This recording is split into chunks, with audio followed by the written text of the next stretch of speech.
নমস্কাৰ মই দীক্ষিত শৰ্মা আপোনালোক সকলোকে স্বাগতম জনাইছো আজি মোৰ লগত উপস্থিত আছে ৰাজ্যৰ প্ৰাক্তন মুখ্যমন্ত্ৰী আৰু ৰাজ্যৰ বয়সীয়ান ৰাজনেতা তৰুণ গগৈ ডাঙৰীয়া প্ৰথমে টাইম এটলে আপোনাক স্বাগতম জনাইছো আৰু ধন্যবাদ জনাইছো যে আপুনি আমাক সময় দিলে এই পৰিস্থিতিৰ মাজতে আপুনি সময় দিলে তাৰ বাবে ধন্যবাদ জনাইছো আমি কিছু বিষয় লৈ কথা পাতিম আপোনাৰ লগত প্ৰথমে এটা মোৰ অনুৰোধ আপোনালে যিখিনি বিষয় লৈ আমি কথা পাতিম আপুনি যিমান পাৰে সিমান স্পষ্টতাৰে যাতে উত্তৰটো দিব পাৰে প্ৰথম আৰম্ভ কৰিছো কেইবাটাও বিষয় আছে 4-5টা বিষয় লৈ আমি কথা পাতিম প্ৰথম বৰ্তমানৰ পৰিস্থিতিক লৈ পেলাই কথাটো পাতিব বিচাৰিছে দেখিছে যে সমগ্ৰ বিশ্ব বৰ্তমান কোভিড-19 নৰ যি সংক্ৰমণ আছে দেখা পোৱা গৈছে আৰু সম্ভৱতঃ স্বাধীনোত্তৰ কালত আমাৰ দেশে ৰাজ্যই হওক বা দেশে হওক এনে ধৰণৰ এটা মানে মহামাৰীৰ সন্মুখীন হ'ব লগা হোৱা নাছিল মোৰ প্ৰথম প্ৰশ্নটো আপোনালৈ এইটো আৰু এই প্ৰশ্নটো মই আপোনাক এই কাৰণে প্ৰথম সুধিছোঁ কাৰণ 1950 চনৰ পৰা যদি ধৰা যায় অসমৰ ৰাজনৈতিক ইতিহাসত 15 বছৰৰ বাবে একেলেঠাৰিয়ে মুখ্যমন্ত্ৰী হিচাপে আপুনি আছিলে আৰু আপুনি একেলেঠাৰিয়ে 15 বছৰ মুখ্যমন্ত্ৰী হৈ থাকিলে আৰু এনেকুৱা বহু ধৰণৰ পৰিস্থিতি আপুনি আপোনাৰ সম্ভৱতঃ মুখ্যমন্ত্ৰী কালত তাৰ পূৰ্বে আপুনি এমপি হৈ থাকোতেও সাংসদ হৈ থাকোতেও আপুনি বিভিন্ন সময়ত দেখিছে এই পৰিস্থিতিটোক লৈ পেলাই ৰাজ্য চৰকাৰ বা কেন্দ্ৰ চৰকাৰে যেনেকুৱা ধৰণৰ ব্যৱস্থা গ্ৰহণ কৰি আছে আপোনাৰ দৃষ্টিত এই গোটেই ব্যৱস্থাখিনি ঠিক হৈ আছে নে বা এনেকুৱাকেই লাগিছিল আৰু কিবা তাত এড কৰিবলৈ প্ৰয়োজন আছিল এইটো ঠিক যে সমস্যাটো খুব জটিল হৈছে আৰু অকল অসমতে নহয় গোটেই ভাৰতবৰ্ষতে বা গোটেই বিশ্বতে আজি হৈছে আৰু এইটো ঠিক আৰু এনে এটা সময়ত যিসকল শাসন কাৰ্যত থাকে তেওঁলোকৰ দায়িত্ব আটাইতকৈ বেছি বাকীবিলাকৰো আছে এইটো নহয় যে বাকীবিলাকৰ কোনো দায়িত্ব নাই আৰু যেতিয়া এটা সমস্যা হয় সেই সমস্যাটো যেতিয়া সমাধান কৰিবলৈ হয় বা সন্মুখীন হ'বলৈ হয় তেতিয়া বিচক্ষণতাও লাগিব দূৰদৃষ্টি সম্পন্নও লাগিব বিভিন্ন দিশৰ লৈ তেওঁলোকৰ চকু ৰাখিব লাগিব আৰু আজি পৃথিৱীটো যদি আমি চাওঁ যে কিছুমান দেশে এই ক্ষেত্ৰত নিয়ন্ত্ৰণ কৰাত কিছুমান দেশ ভাল কৰিছে আৰু ইয়াতো যদি চাওঁ কোনোবা কেইখনমান ৰাজ্য হয়তো কিছুমানতকৈ ভাল কৰিছে কিয় হৈছে তেতিয়াহ'লে হৈছে এই কাৰণেই যে যিখন দেশে এই ক্ষেত্ৰত আজি নিয়ন্ত্ৰণ কৰাৰ ক্ষেত্ৰতেই হওক বা সমস্যাটো সমাধান কৰাৰ ক্ষেত্ৰতে হওক তেওঁলোকে আজি বহুত দেশতকৈ ভাল কৰাৰ মূল কাৰণ হৈছে যে তেওঁলোকৰ বিচক্ষণতা আছিল দূৰদৃষ্টিকোণ আছিল আৰু সময়মতে যিটো ব্যৱস্থা ল'ব লাগে সেই ব্যৱস্থা আজি যদি আমিও চাওঁ আমিও দেখিম ভাৰতবৰ্ষত যদি আমি চাওঁ দেখিম যে ভাৰতবৰ্ষৰ তুলনাত আজি আমাৰ পৃথিৱীৰ বেলেগ কেইখনমান দেশে আমাতকৈ কিন্তু ভালো কৰিছে আৰু মোৰ দৃষ্টিত যে ভাৰতবৰ্ষৰ ক্ষেত্ৰত আজি যি ধৰণেৰে যি ব্যৱস্থা ল'ব লাগিছিল সময় উপযোগী হোৱা নাছিল সময়যোগী যাতে ল'ব লাগিছিল বা যি ধৰণে তেওঁলোকে ব্যৱস্থা ল'লে কোনো নভবা নিচিন্তাকৈ আৰু যাৰ ফলত এতিয়া আমি এনে এটাৰ সন্মুখীন হৈছোঁ যে এতিয়া আমি এপিডেমিকো আমাৰ বাঢ়ি গৈছে আমাৰ বাকী যিটো অৰ্থনৈতিক সমস্যা এই দুয়োটা কিন্তু বাঢ়ি গৈছে আৰু এই ক্ষেত্ৰত ভাৰত চৰকাৰক মই সদায় মোৰ যদি দৃষ্টিভংগী সোধে তেতিয়া মই ক'ম যে মোদী চৰকাৰে বা মোদী ডাঙৰীয়াই কেন্দ্ৰীয় চৰকাৰে এই ব্যৱস্থাটো যেনেকৈ ল'ব লাগিছিল, কাৰণ এই ব্যৱস্থাটো চাইনাত ডিচেম্বৰতে হৈছিল, ভাৰতবৰ্ষতো জানুৱাৰীত অলপ হৈছিল, আৰু আনকি ফেব্ৰুৱাৰী মাহতো ৰাজীৱ গান্ধী ডাঙৰীয়াই এই যে ভয়ানক সংক্ৰমণটো আহি আছে তাৰ পৰা দেশত যে আমাৰ ভয়ানক এটা অৱস্থাৰ সৃষ্টি হ'ব কোৱাত তেওঁলোকে তাত গুৰুত্ব দিয়া নাছিল। আৰু যাৰ ফলত প্ৰথমৰ পৰা যদি ৰেষ্ট্ৰিকশ্যন কিছু কৰিলে, মই লকডাউনৰ কথাটো কোৱা নাই, আৰু যেতিয়া 24 মাৰ্চত হঠাতে তেওঁলোকে এটা লকডাউন কৰিলে, লকডাউন আৰু কমপ্লিট লকডাউন, আৰু এনে কমপ্লিট লকডাউন পৃথিৱীত ক'তোৱেই হোৱা নাই। সেইটোৱে মই কৈছোঁ যে আজি যিটো ব্যৱস্থা ল'লে, যাৰ ফলত আজি কৈছোঁ, সেয়ে মই আগতেও কৈছিলোঁ যে সেয়েহে আজি তেওঁলোকে আজি যাৰ ফলত আমি যিটো স্বাস্থ্যজনিত যিটো মানে কি কয় এপিডেমিক, সেইটো এতিয়া লাহে লাহে দেখিছোঁ ভাৰতবৰ্ষত বাঢ়ি আছে, অসমতো বাঢ়ি আছে। ঠিক সেইধৰণে আকৌ ইকনমিক যিটো, যাৰ ফলত নিবনুৱা সমস্যাটো সমাধান হ'ল। আজি মাইগ্ৰেণ্ট লেবাৰসকল কেনেকৈ আহিবলগীয়া হ'ল, অকল মাইগ্ৰেণে নহয়, এতিয়া অসমতে আমাৰ ইয়াত থকা সকলো শ্ৰেণীৰ মানুহ, এক্সেপ্ট যিসকলে চৰকাৰী চাকৰিয়াল বা যিসকলে নিয়মীয়া চাকৰি আছে, বাকী যিবিলাক আছে সকলোবিলাক নিজৰ বেপাৰ কৰা হওক, বিজনেছ কৰাই হওক, আজি জিমেই হওক, ডেইলি ৱাৰ্কাৰে হওক, কৃষকসকলে হওক, ৰোৱনী এই সমস্যাখিনি আছে। মই সেইকাৰণে প্ৰশ্নটো আপোনাক সুধিছোঁ যে অভিজ্ঞতাৰ ক্ষেত্ৰত যদি চোৱা যায় আজিৰ তাৰিখত আপোনাৰ যিমান অভিজ্ঞতা আছে ৰাজনৈতিকভাৱে বা ব্যক্তিগত জীৱনৰ যিটো অভিজ্ঞতা আছে, সেই অভিজ্ঞতা থকা ব্যক্তি অসমত এই মুহূৰ্তত সিমান অভিজ্ঞ ব্যক্তি নাই। আপুনি 15 বছৰ প্ৰশাসন তন্ত্ৰ আপুনি চলাইছে, ৰাজ্যত তেনেকুৱা ধৰণৰ বানপানীৰ সমস্যা হওক, বিভিন্ন সমস্যা হওক, আপোনাৰ কাৰ্যকালৰ সময়তো আহিছে। তেনে মুহূৰ্তত আপুনি কি দেখে যে এই ব্যৱস্থাখিনিক কি ধৰণে মানে কেনেধৰণে ইয়াক টেকেল কৰিব লাগিছিল, যিহেতু আপুনি কৈছে যে এইটো সম্পূৰ্ণৰূপে কৰা হোৱা নাই। মই এতিয়া আজি সেইদিনাখনেই প্ৰথম কৈছিলোঁ যে টি গাৰ্ডবিলাক কিয় বন্ধ কৰি দিব লাগিছিল। প্ৰথম মিটিঙতে মই কৈছিলোঁ, যেতিয়া চিফ মিনিষ্টাৰে আমাক অল পাৰ্টি কৈছে যে এইটো সমস্যা নহয়, ইয়াৰ আমি মেইন সমস্যা এতিয়া পিছতে হ'ব, ইকনমিক ক্ৰাইচিছটোৰ কথা মই সেইদিনাখনেই কৈছোঁ। যে আজি চাহ বাগানবিলাকৰ আজি তাতো ডিষ্টেঞ্চ মেইনটেইন কৰিব পাৰে। আমাক খেতিয়কবিলাক ঘৰত থাকিলে কি হ'ব, ঘৰটো ৰুমটো ক'ত আছে, বাগানৰ ঘৰত যেতিয়া ৰুমটো থাকিব, এই দুটা ৰুমতে বা সৰু কেইটা ৰুম আছে, তাত ছ'চিয়েল ডিষ্টেঞ্চ ক'ত থাকিলে, বৰঞ্চ যদি দিনটো কামো কৰি থাকিলেহেঁতেন, ছ'চিয়েল ডিষ্টেঞ্চো হ'লহেঁতেন, চব থাকিলে। এই দোকানবোৰ বন্ধ কৰিব কি দৰকাৰ পৰিছিলে? সেইবোৰ কৰক, যে কি কয় ডিষ্টেঞ্চত থাকিব লাগে,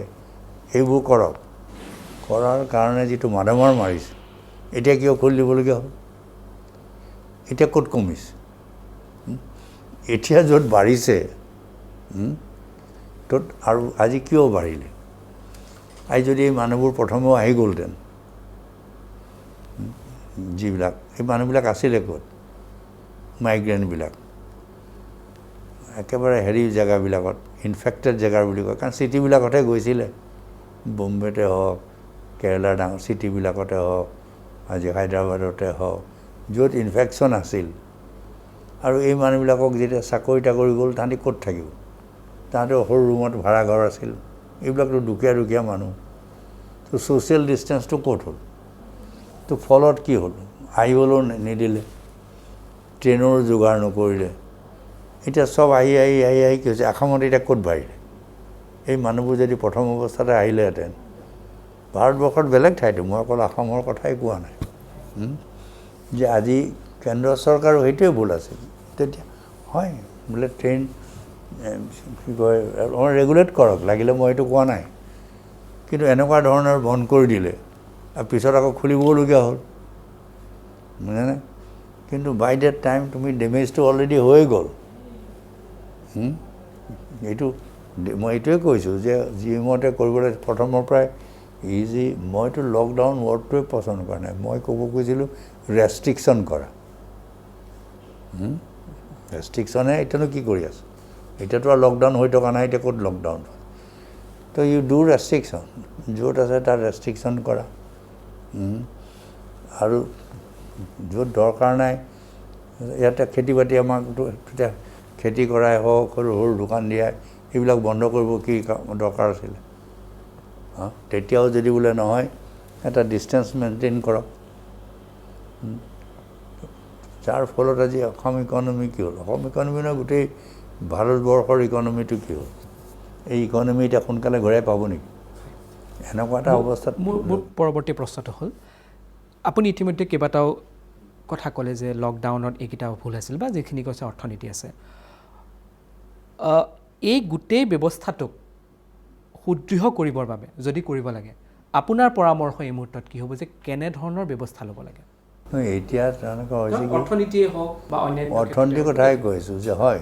টেষ্টিং কৰিবই লাগিব সেইটো কৰিব সেইটো লাগিবই টেষ্টিঙেই হওক ট্ৰেচিঙেই হওক আজি কি কয় ট্ৰিটমেণ্ট হেল্থ ছেক্টৰটো ইম্পৰ্টেণ্ট দিব লাগিব আৰু এইটোও ঠিক এতিয়া কৰোণাৰ নামত গৈ বাকী বেমাৰীবিলাকক এতিয়া গুৰুত্ব দিয়া নাই বাকী বেমাৰীও সমান দায়ী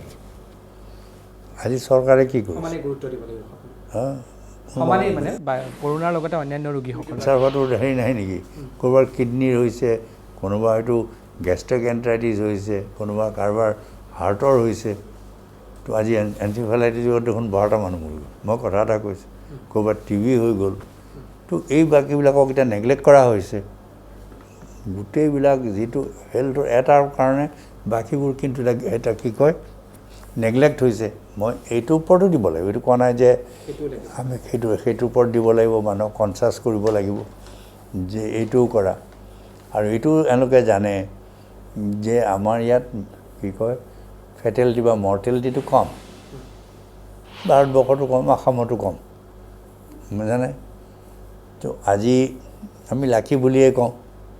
বুজানে মৰ্টেলিটি আজি কোনোবা এখন দিছে ইণ্ডিয়ান হেৰিবিলাক যে ইণ্ডিয়ালৈ যিটো আহিছে জিনটো বোলে হেৰি উইক মানে যিমান মৰ্টেলিটি থাকিব কাৰণে ইয়াত মানে মৰ্টেলিটিটো কম লাকি বুলিয়েই কৈছোঁ বুজানে এইটোতো প্ৰমাণো হৈছে দেখিছোঁ এতিয়া কিন্তু সেইবুলি আমি তাক নেগলেক্ট কৰিব নোৱাৰোঁ কি কয় আৰু তাৰ কাৰণে কৈছে যে ডিষ্টেঞ্চটো মেইনটেইন কৰিব লাগে মাস্ক পিন্ধিব লাগে হাতখন ধুব লাগে সেইটো মানাম সেইটো নামানিবলৈ কোৱা নাই এতিয়া ইয়াতো এতিয়া বুজানে কি কয় জিমটো জিমো খুলিবলৈ মই দিব লাগে তাতোতো ডিষ্টেঞ্চ মেইনটেইন কৰিবলৈ একো দিগদাৰ নাই নহয় মই কথা এটা কৈ আছোঁ ডিষ্টেঞ্চ যদি মেইনটেইন কৰে বুজা নাই আজি সেইটো কৰিবলৈ কি আছে সৰু শ্ব'টো কৰিবলৈও মই দিবলৈ কৈ আছোঁ মানুহ লাগিলে কমাই দিবলৈ ক'বা আজি ট্ৰেইনত ইমান মানুহ অহা নাই নেকি তেতিয়াহ'লে এওঁলোকৰতো অকণমান উপাৰ্জন পাৰিব নহ'লে ক'ত খাব এতিয়া গান গোৱাখিনিয়ে ক'ত খাব সৰু সুৰা কাম কৰাখিনিয়ে কি খাব এতিয়া ৰেষ্টুৰেণ্টত কৈছে যে হোম ডেলিভাৰী আচ্ছা তাত যদি বহি খাবলৈও দিয়ে কমাই দিবা যে এটা 3 গজৰ হেৰি যি কৈছে ডিষ্টেঞ্চত 2 মিটাৰ এইমতে দিব মানুহো কম থাকিব মাছো পিন্ধি থাকিব চব পিন্ধি থাকিব এইবিলাক কৰা নহ'লে এতিয়া সৰু সৰু দোকানীবোৰ কি হ'ব এতিয়া দোকানেই হওক শিল্পীয়ে হওক সৰু সুৰাই হওক যে এটা হ'ল সেইটো মানে সেইটো যদি আমি নকৰোঁ তুমি চৰকাৰেনো অকলে তেনেহ'লে তুমি হেৰি দিয়া ছাবষ্টেঞ্চ দিব পাৰিবা নেকি ঠিক আছে কিন্তু চৰকাৰতো দায়িত্ব আছে মোক নিজে কৰিবলৈও নিদিবা তেতিয়াহ'লে তুমি মোক দিয়া যদি চৰকাৰে দিব পাৰে দিয়ক সেইটো মানে মই মোৰ স্পেচিফিক কুৱেশ্যন এইটো গগৈ ডাঙৰীয়া যে আপুনি 2001ৰ পৰা 2016লৈকে যদি চোৱা যায় আপুনি কেইবাখনো বাজেট দিছে ৰাজ্যৰ আপুনি 2016ৰ আপোনাৰ অন্তিমখন বাজেট আছিল যদি কোৱা যায় যিখন ভোট অন একাউণ্ট নিৰ্বাচনৰ আগত দিয়ে সেইখন দিয়া হয় এই মুহূৰ্তত যিহেতু এইটো কথা স্পষ্ট যে অৰ্থনীতিৰ ওপৰত প্ৰভাৱ পৰিছে লকডাউনৰ ফালেই হওক বা যিয়েই হওক অৰ্থনীতিৰ ওপৰত প্ৰভাৱ পৰিছে মই আপোনাক 2টা বা 3টা কি পইণ্ট যদি সোধোঁ যে how we are able to revive our economy what মানে কি আপুনি 2টা বা 3টা কি পইণ্ট আপুনি কি ক'ব মানে মই সেইকাৰণেই কৈছোঁ এটা হৈছে কি যে চৰকাৰে যিমান পাৰে মধ্যমীয়া সৰু সুৰা ব্যৱসায়িক যিমান পাৰে সহায় কৰক, যিমান পাৰে, যাতে তেওঁলোকে এতিয়া জীয়াই থকাই নহয়, তেওঁলোকে নতুনকৈ বিজনেছ, এতিয়া বহুতে কালিও মোক কৈছে যে এতিয়া গভৰ্ণমেণ্টৰ যিবোৰ আছে যে লোন দিবলৈ, মোক পুৰণা লোনটোকে মই মাৰিব পৰা নাই, এতিয়া নতুন লোনটো কোনে ল'ব? মই কৈছোঁ পুৰণা লোনটো তুমি মাফ দিয়া লাগিলে, লছটো লাগিলে অলপমান দিয়া, তুমি পুৰণা লোনটোকে দিয়া নাই, তো মই নতুন লোনটো এতিয়া ক'ৰ পৰা ল'ম? তো আজি গভৰ্ণমেণ্ট অফ ইণ্ডিয়াৰ যিবোৰ কৰিছে যে বা ষ্টেট গভৰ্ণমেণ্টৰ হয়তো ক'ব লাগে চেণ্ট্ৰেল গভৰ্ণমেণ্টক যে অসমত চিটুৱেশ্যন বেলেগ ঠাইত কিছু ইণ্ডাষ্ট্ৰী আছে হয়তো অলপ ৰিভাইভ কৰিব, আমাৰ ইয়াততো একো নাই। আমাৰ অসমত যদি তুমি স্পেচিয়েল পেকেজ এটা নকৰে, আজি মহাৰাষ্ট্ৰই হওক, গুজৰাটতে হওক, বেলেগ ইণ্ডাষ্ট্ৰী আছে, পাঞ্জাৱতে হওক, হাৰিয়ানাতে হওক, কিছু চাকৰি তেওঁলোকে আকৌ ইণ্ডাষ্ট্ৰী খুলিলে, মোৰ ইয়াততো নাই। যিটো আছিলে সৰু দুটা কি কয় কাগজৰ কল, সেই দুটাও মাৰিলা, জাগিৰোড আৰু কাছাৰৰ যিটো আছিলে, তো সেই দুটাও তুমি নাইকিয়া কৰিলা। টি ইণ্ডাষ্ট্ৰীৰ অৱস্থাটো ভাল নহয়, অইল আৰু হেৰিও তোমালোকে এক্সপানশ্যন কৰা নাই, প্ৰাইভেটাইজ কৰি দিছে। প্ৰাইভেটাইজে ক'ত তুমি লাগিলে সেইবিলাক হেৰি কৰা, অইল ইণ্ডিয়াক কোৱা যে নহয় এইটো হেৰি কৰা, ড্ৰিলিঙত আৰু বেছি কৰা, য'তে আমাৰ ইয়াত এমপ্লয়মেণ্ট হৈ যায়, ONGC কৰি আৰু বেছি কৰা, সেইটো বন্ধ কৰি এতিয়া কৰিছে কি তেওঁলোকে কি কয় প্ৰাইভেটাইজ কৰিছে।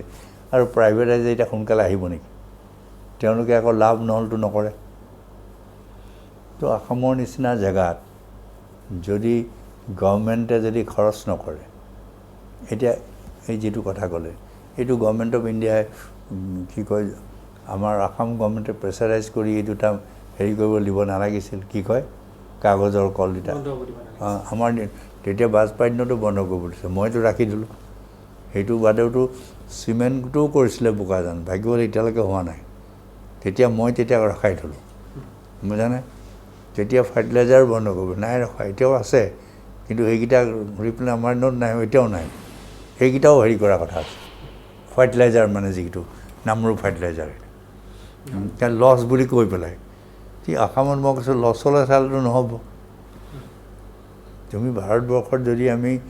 হয় তেতিয়াহ'লে চব ইণ্ডাষ্ট্ৰী হেৰিলৈ যাব, কি কয় গুজৰাটলৈ যাব, মহাৰাষ্ট্ৰলৈ যাব, অসমলৈ কোন আহিব? সেইকাৰণে মই আগতেও কৈ আছিলোঁ যে আমাৰ মনমোহন সিঙক বুজাই পেলাই আমি সেইবোৰ ৰাখি থৈছিলোঁ। এই গভৰ্ণমেণ্টতো এতিয়া উল্টা, মোৰ এতিয়া এয়াৰপৰ্টটোও বিক্ৰী কৰি দিয়ে। আজি কয়লা খনিটোও এতিয়া কৈছে হেৰি কি কয়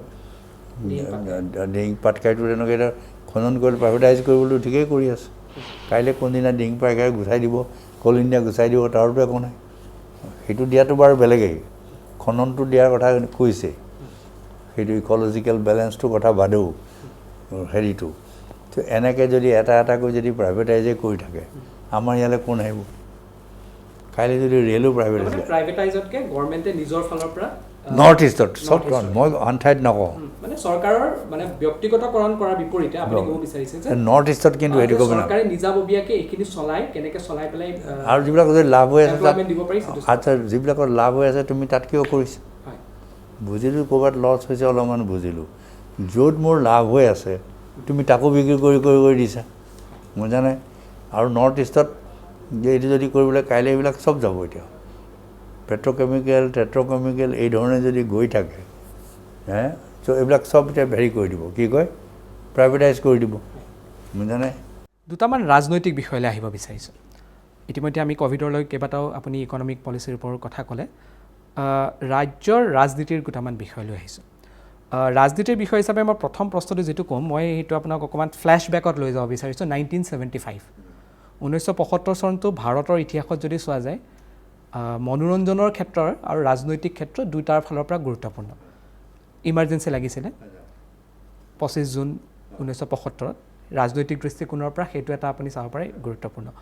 মনোৰঞ্জনৰ দৃষ্টিত যদি চোৱা যায়, 1975ত এখন চিনেমা আহিছিল শোলে। সেই শোলে চিনেমাখন মানে বিগেষ্ট ব্লকবাষ্টাৰ বুলি আজিৰ তাৰিখত কৈ থকা হয়, এতিয়াও তাত আছে। শোলেত এটা গান আছিলে ये दोस्ती हम नहीं तोड़ेंगे दम मगर तेरा साथ ना छोड़ेंगे আৰু বিগত ৩-৪ মাহৰ যদি ৰাজনীতিৰ ক্ষেত্ৰত চাওঁ অসমৰ ৰাজনীতিত চাওঁ এটা বন্ধুত্ব খুব চৰ্চাত চলি আছে সেইটো হ'ল প্ৰাক্তন মুখ্যমন্ত্ৰী তৰুণ গগৈ আৰু AIDF প্ৰধান বদৰুদ্দিন আজমলৰ বন্ধুত্ব মোৰ প্ৰশ্নটো হ'ল যে এই যে বন্ধুত্ব আপোনালোকৰ আৰম্ভ হৈছে এই বন্ধুত্বটো কিমান দিন চলিব মানে বন্ধুত্বটো আগেও যে বন্ধুত্ব মই নাই বুলি নকওঁ মানে পলিটিকেল ফ্ৰেণ্ডশ্বিপ পলিটিকেল ফ্ৰেণ্ডশ্বিপটো এতিয়াও যে বাঢ়িছে বুলি মই কোৱা নাই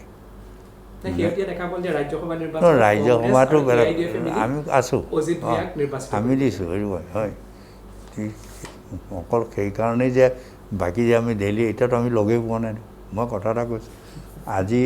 অজিত ভূঞাক দিয়াৰ পাছত আমিতো কথাই পতা নাই কি কথা কৈছা নাই হয় তেতিয়া আমি দিছোঁ বুজানে সেইটো আমি নাই দিয়া বুলি আমি নকওঁ সেইটো AIDFৰ লগত মোৰতো বাদেই তো বিজেপিয়েও হাত মিলাই দেখোন হেৰিক দিছিলে এইটো কি কয় প্ৰতিনিধিৰ আমাৰ হেৰি বৰুৱাক দিয়া নাই জানো কি কয় মালিকক যে প্ৰতিদিনৰ হেৰি হেৰি আমাৰ বৰুৱাক দিছিলে নহয় হে বিজেপি আৰু AIDFে মিলিয়ে দেখোন কেণ্ডিডেট দিছে বুজিছানে ৰাজনীতিত সেইকাৰণে মিল কেতিয়া হয় কেতিয়াবা এইটো কোনো আচৰিত বুলি মই নকওঁ বুজিছানে সেইকাৰণে মই কোৱা নাই মোৰ বন্ধুত্ব নাই বুলি নকওঁ কিন্তু মই লগেই পোৱা নাই মানে আলোচনাও এতিয়ালৈকে একো হোৱা নাই কিন্তু এইটো কথা মই বাৰে বাৰে কৈ আছোঁ যে এই বিজেপিক হৰুৱাবলৈ হ'লে আমি যিবিলাক কাৰ বিৰুদ্ধে বা যিবিলাক এওঁলোকৰ আজি যিবিলাক দমন নীতিয়েই হওক আজি এণ্টি ডেমক্ৰেচিয়েই হওক বা যি এই শক্তিবিলাক কিন্তু আমি একগোট হ'ব লাগিব আৰু তাৰ যিহেতু AIDFৰ এটা ষ্ট্ৰং বেছ এটা আছে ইয়াত আজি অপজিশ্যন পাৰ্টি হিচাপে তেওঁলোকৰ লগতো লাগিব বাকী সৰু সুৰা দলো আছে AGP যিহেতু চান্সটো খুব কম যিহেতু AGP হেৰিৰ লগত আছে কি কয় আছে নহ'লে আমিতো আই উইল বিন ভেৰি হেপী আমি AGPৰ লগত কৰাটো আছিলোঁ বুজানে বাকী যিবিলাক সেইবিলাক পাৰ্টিৰ লগতো আছোঁ মোক হেৰি কি কয় কমিউনিষ্ট পাৰ্টিৰো সেই ষ্ট্ৰেংথ হিচাপে কম CPMৰো সেই হিচাপে তথাপিও বুজানে বা বাকী যিবিলাক আছে কাইলৈ নতুন পাৰ্টি যদি খোলে আমি কিন্তু সেইবিলাকৰ লগতো কি মিলি পেলাই উকলি গগৈ পাৰ্টিয়ে হওক বাকী AGP যদি নতুন পাৰ্টি এটাও খোলে স্প্লিটো হয় বুজানে আমি তেওঁলোকৰ লগতো কি মানে এলায়েন্স কৰিবলৈ আমি হেৰি আছোঁ আমাৰ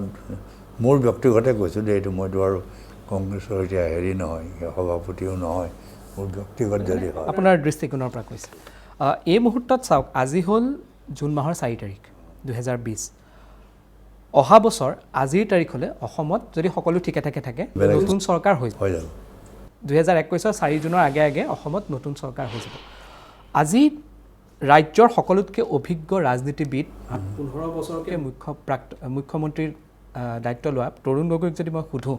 এই মুহূৰ্তত 21ৰ কি দৃষ্টিপথ কি মানে প্ৰেক্ষাপটটো কি দেখিছে প্ৰেক্ষাপটটো ডিপেণ্ড কৰিব অহা কেইমাহত আমি কেনেকৈ প্ৰপোগেণ্ডা কৰোঁ বা কেনেকৈ ৰাইজৰ মাজত যাওঁ কেনেকৈ আমি কনভিন্স কৰিব পাৰোঁ বুজিছানে কিন্তু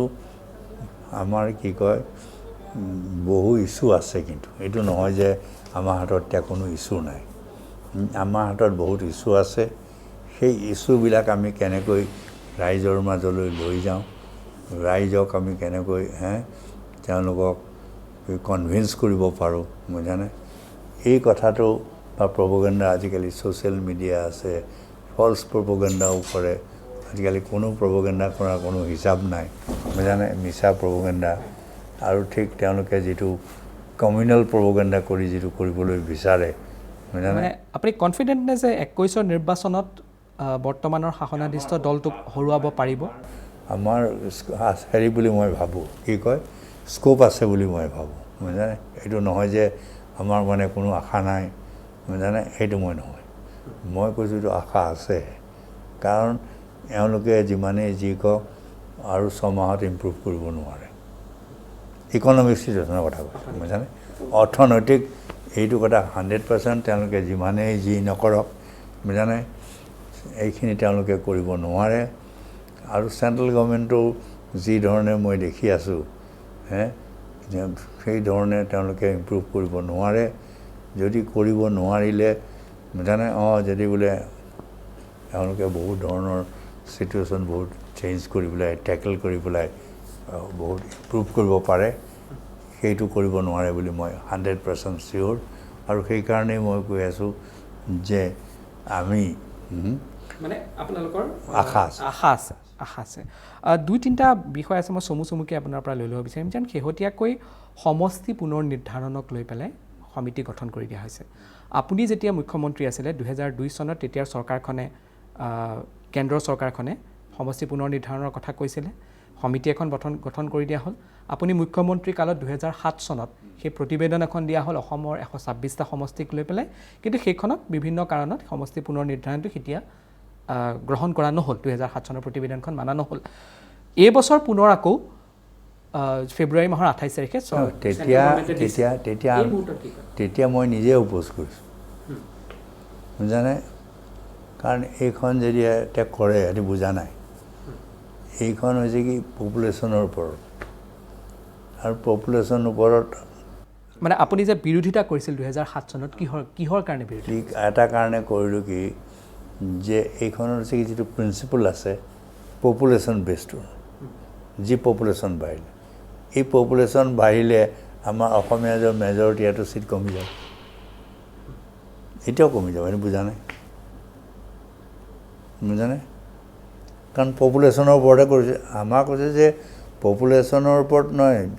তুমি যাৰ মানে মই এডুকেশ্যন হ'লেও মোৰ পপুলেশ্যন কণ্ট্ৰল হ'ল সেইকাৰণে এতিয়া মই পলিটিকেলি মাৰ খাম নেকি কথাটো কৈছে নাই মই মাৰ খালোঁ কেলৈ যে মই এডুকেশ্যনেলি হেৰি হৈ গ'লোঁ কি কয় সেইকাৰণে মোৰ হেৰিটো কমি গ'ল কি কৈছে মোৰ চিট কমি গ'ল বুজানে সেইটো এতিয়া নীতিকে ঠিকে নীতিকে বেলেগ কথা আমি সেইটো কাৰণত মই তেতিয়া গৈ হেৰিক বুজালোগৈ গৈ তেওঁ তেতিয়া কোৱা নাই যি কয় চেয়াৰমেনে কিন্তু সেইটো কাৰণটো মই দিছিলোঁ লিখিত হিচাপে মই কোৱা নাই কিন্তু এতিয়াও মই সেইটো কওঁ যে এইটো হেৰি প্ৰিন্সিপলত ল'ব নালাগে বৰং সেইটো ক্ৰেডিটহে দিব লাগে বুজানে সেইটো এতিয়া মোৰ ক্ৰেডিট সেইকাৰণে কিন্তু দেখা পোৱা গৈছে যে চাওক ধৰক দিছপুৰ সমষ্টিত যিমান সেইবোৰ বাৰু ন ডিলিমিটেশ্যন মই হেৰি কৰিবলৈ কেনেকৈ সেইটো মানে হেৰি কামটো কৰক ভোটাৰৰ সমান হ'ব লাগে কোনোবা সমষ্টিত বহুত কম আছে সেইটো বাৰু সমষ্টিত লাখ আছে সেইটো অলপমান কৰক কিন্তু এইটো বেচিছত কৰিব নালাগে কি কয় মানে যে পপুলেশ্যনটো আছে এতিয়া সেই হিচাপে সেইটো উলিয়াম ইমান সেইটো মানে কৰিবলৈ হ'লে গোটেই অৱশ্যে এইটো অল ইণ্ডিয়াতে কথাটো আছে অকণমান দিগদাৰ অসমত বুলি মই নোকোৱা নহয় বুজানে সেইটো প্ৰব্লেম এতিয়াও মই ভাবোঁ এতিয়া আল্টিমেটলি আকৌ কি হ'ব য'ত আমি এডুকেশ্যনেলি বেটাৰ য'ত পপুলেশ্যন আৰু এতিয়া আমি গভৰ্ণমেণ্ট অফ ইণ্ডিয়া বা আমি আসামতো পপুলেশ্যনৰ কণ্ট্ৰলৰ ওপৰত কৰিছোঁ আৰু আনফালেদি আমি কৰিছোঁ কি কয় পপুলেশ্যন য'ত বেছি আছে আমি চিটবিলাক হেৰি কৰিলোঁ কি কয় তেনেকৈ ভাগ কৰি দিলোঁ বুজানে আমি সেইটোৱে মোৰ বেছিক হেৰিটো কি কয় এতিয়া যদি সেইটো কৰিব পাৰে সেইটো কৰিব মই ডাউট কৰোঁ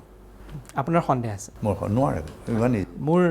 অন্তিমটো প্ৰশ্নলৈ মই আগবাঢ়িছোঁ অন্তিমটো প্ৰশ্ন এইটোৱেই যে ৰাজ্যৰ মুখ্যমন্ত্ৰী সৰ্বানন্দ সোণোৱাল আৰু ডক্টৰ হিমন্ত বিশ্ব শৰ্মালৈ কিবা মেছেজ আছে নেকি আপোনাৰ নহয় এওঁলোকে হৈছে কি দুইজনে বিশেষকৈ হেমন্ত বিশ্বাসকতো আৰু বিশ্বাস কেনেকৈ কৰিব হেমন্ত বিশ্ব শৰ্মা কাৰণ তেওঁ এইমটোৱে হৈছে মুখ্যমন্ত্ৰী হোৱাৰ তো নেচাৰেলি তেওঁতো